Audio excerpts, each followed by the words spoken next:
अस्सलाम वालेकुम, क्या हाल चाल है जी आप लोगों की। उम्मीद करती हूँ ठीक ठाक होंगे, खैरियत से होंगे। आज जनाब आपको जैसे कि नजर आ रहा है शलजम गोश्त बनाया जी, बड़े ही मजेदार का। किसको पसंद नहीं है शलजम गोश्त। मैं बनाती हूँ जरा थोड़े से डिफरेंट अंदाज में। आइए आपको दिखाती हूँ मैंने इसे कैसे बनाया है, बहुत ही मजेदार। इसके लिए जनाब ये ले लिया है गोश्त, मैंने लिया है यहाँ पर लैम का गोश्त है, और इसको मुझे प्रेशर कुकर में बनाने की जरूरत नहीं है, ये जल्दी गल जाता है। ये तकरीबन 1 किलो गोश्त है, और इसके अंदर सबसे पहले जनाब मैं डालूंगी प्याज। ये एक मीडियम साइज का मैंने प्याज लिया है। इसके बाद जनाब मैं इसमें डालूंगी टमाटर। ये 2 मीडियम साइज के टमाटर हैं, और इनको मैंने इस तरह काट लिया है। और अब मैं इनको ऐसे उल्टा करके रख दूंगी, क्योंकि जब थोड़ी सी स्टीम लगने के बाद इसके छिलके नरम होंगे तो वो छिलके मैं ऊपर से उतार लूंगी इसके। नहीं तो आपको पता है सालन में वो छिलके नजर आते हैं, जितना मर्जी आप उसको गला लें, कुछ भी कर लें, तो वो अच्छा नहीं लगता सालन में। वैसे भी शलजम गोश्त बन रहा है तो उसमें इस किस्म की कोई चीज नजर नहीं आनी चाहिए। अब इसके बाद इसमें मैं डालूंगी जनाब 1 चम्मच इसमें जाएगा पापरिका पाउडर, 1 चम्मच इसमें जाएगा नमक, 1 चम्मच इसमें जाएगा पिसा हुआ जीरा पाउडर, 1 चम्मच इसमें जाएगा पिसा हुआ धनिया पाउडर, 1 चम्मच इसमें जाएगा हल्दी पाउडर, 1 चम्मच इसमें जाएगी लाल मिर्च पाउडर, 1 चम्मच इसमें जाएगा गरम मसाला पाउडर। अब इसके अंदर जनाब मैं पानी डालूंगी, क्योंकि ये बीफ नहीं है तो इस वजह से इसमें पानी बहुत कम डलेगा। आप अपने हिसाब से बीफ में डाल लीजिएगा। मैंने इसमें डाला है तकरीबन आधा गिलास पानी, क्योंकि प्याज भी है, प्याज भी अपना पानी छोड़ेगी, टमाटर भी अपना पानी छोड़ेंगे, तो वो कहीं ज्यादा पानी ना हो जाए। बस इसको अब जनाब मैं गैस चला के ऑन कर दूंगी, और ये तकरीबन 20 मिनट में जो है बहुत अच्छी तरह से गल जाएगा। 20 मिनट बाद जी इसको मैं देखूंगी। अब ये देखिए जी, इसको माशाल्लाह 20 से 25 मिनट गुजर चुके हैं, पानी सूख गया है इसका, और इसका जनाब गोश्त भी गल गया है, मसाला अच्छी तरह भुन गया है। अब इसके अंदर डालूंगी मैं अदरक लहसुन का पेस्ट। टमाटर भी देखिए अच्छी तरह इसके गल के इसके साथ मिक्स हो गए हैं। अब अदरक लहसुन का पेस्ट डाल के इसको मैंने सिर्फ भूनना है। अब इसके अंदर जनाब मैं डाल रही हूँ भर भर के 3 बड़े चम्मच इसमें मैंने अदरक लहसुन का पेस्ट डाल दिया है। अब इसको मैंने भूनना है। भुनाई का काम जो है ना, ज्यादा मैं आपको बताऊं कि इतने ही सिंपल तरीके से बनता है। वही मसाले होते हैं, वही अदरक लहसुन प्याज होता है, सब कुछ वही होता है। आलू गोश्त में, टिंडे गोश्त में, शलजम गोश्त में, भिंडी गोश्त में, सारे में मसाले ऐसे ही डलते हैं। बात सिर्फ ये है कि आपको पता होना चाहिए कि कितनी मिकदार डालनी है, कितनी देर चूल्हे पे चढ़ाना है, कितनी देर भुनाई करनी है, और बस ये चीजें देखनी होती हैं। और ये बस हर किसी के हाथ में अपना अपना एक हुनर होता है, किसी को एक्सपीरियंस होता है, किसी को आहिस्ता आहिस्ता पता चलता है, और वही चीज जो है खाने का जायका बनाती है। और बाकी तो मसाले सब वही डलते हैं। अब ये देखिए मैं इसको भून रही हूँ अच्छे तरीके से। थोड़ा सा भूनने के बाद इसके बाद मैं इसमें ऑयल डालूंगी। ऑयल डालने के बाद थोड़ा सा और भूनूंगी, उसके बाद इसमें मैं दही डालूंगी थोड़ा सा। इसकी देखिए जी भुनाई हो चुकी है, बड़ी लजीज इसकी खुशबू आ रही है।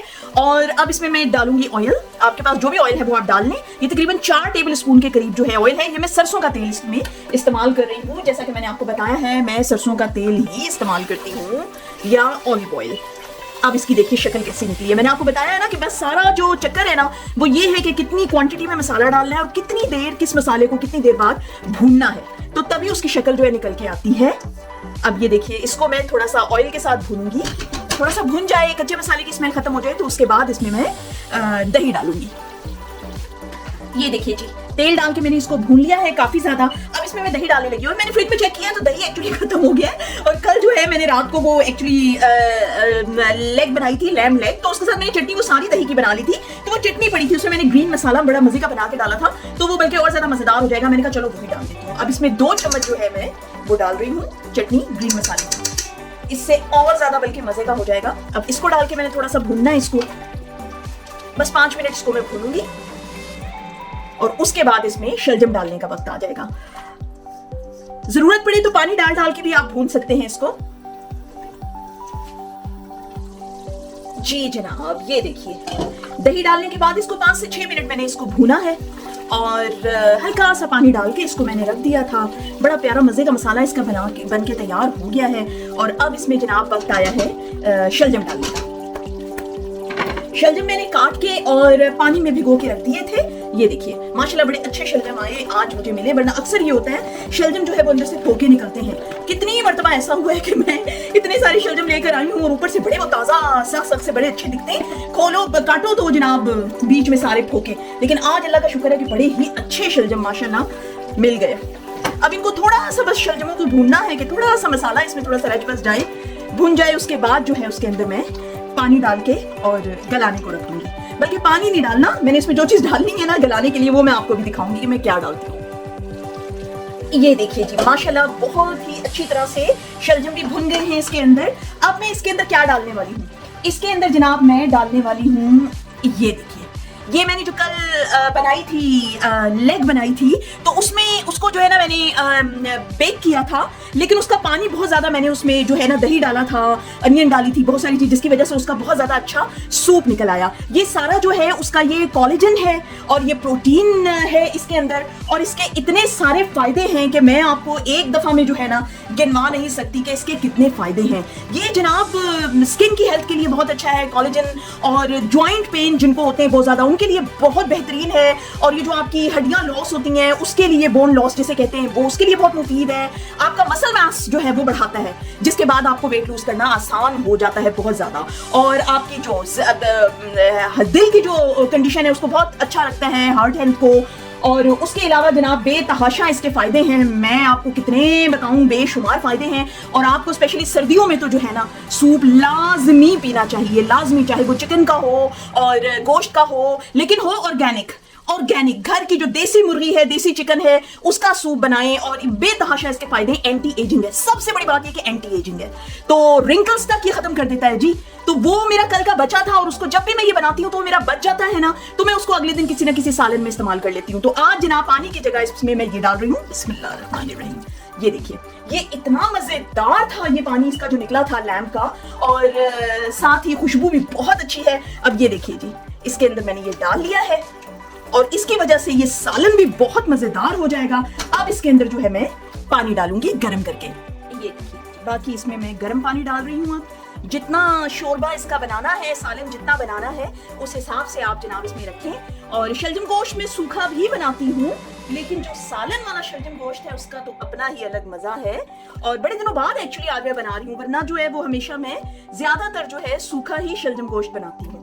अब जरा सा इसको मैंने डाल दिया है, पानी भी डल गया है। अब जरा मैं इसको बस 5 मिनट मेरे ख्याल से रखूंगी तो शलजम गल जाएंगे, और उसके बाद 5 मिनट बाद मैं आपको दिखाती हूँ। ये देखिए जी बस मैंने 5-7 मिनट रखा है सिर्फ इसको, और शलजम जनाब इसमें, हाँ जी शलजम बहुत अच्छी तरह से गल गए हैं सालन में। अब जनाब ये देखिए इसकी शक्ल बड़ी ही मजे की तैयार हो रही है, खुशबू बहुत अच्छी इसकी आ रही है। अब इस मौके पे मैं डालूंगी जनाब हरी मिर्चें, बीच में से कट लगा के इसमें हरी मिर्चें मैंने डाल दी। अब इसमें डलेगा जनाब हरा धनिया, ये तो एक खास चीज है ना शलजम गोश्त में, हरा धनिया इंतहाई मजेदार लगता है और देखने में भी। नमक जनाब मैंने इसमें चेक कर लिया है, नमक बिल्कुल परफेक्ट है, क्योंकि वो जो मैंने सूप उसका निकला था लैम्प का लेग का, वो भी उसमें भी नमक था, तो इस वजह से इसमें सिर्फ अब मैं डालूंगी गरम मसाला। लाजमी शलजम गोश्त में गरम मसाला डालें, धनिया, हरा धनिया, गरम मसाला, हरी मिर्चें, ये 4 चांद लगा देती हैं। ये देखिए जी अब शक्ल देख लें आप इसकी, क्या शानदार शक्ल हो गई है शलजम गोश्त की।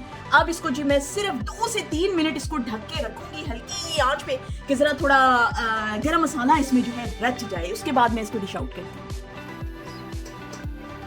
बिस्मिल्लाहिर्रहमानिर्रहीम जनाब सालन हमारा तैयार है, बहुत मज़ेदार। और अगर आपको मेरी ये वीडियो पसंद आई हो तो मेरे चैनल को सब्सक्राइब कीजिए, शेयर कीजिए, लाइक कीजिए, कमेंट करना हरगिज़ मत भूलिए। और मुझे बताइए आपको और कौन कौन से खाने देखना और उनकी रेसिपीज जानना पसंद है, मैं ज़रूर आपके लिए बनाऊंगी। अब नेक्स्ट व्लॉग तक के लिए मुझे इजाज़त दीजिए, अल्लाह हाफ़िज़।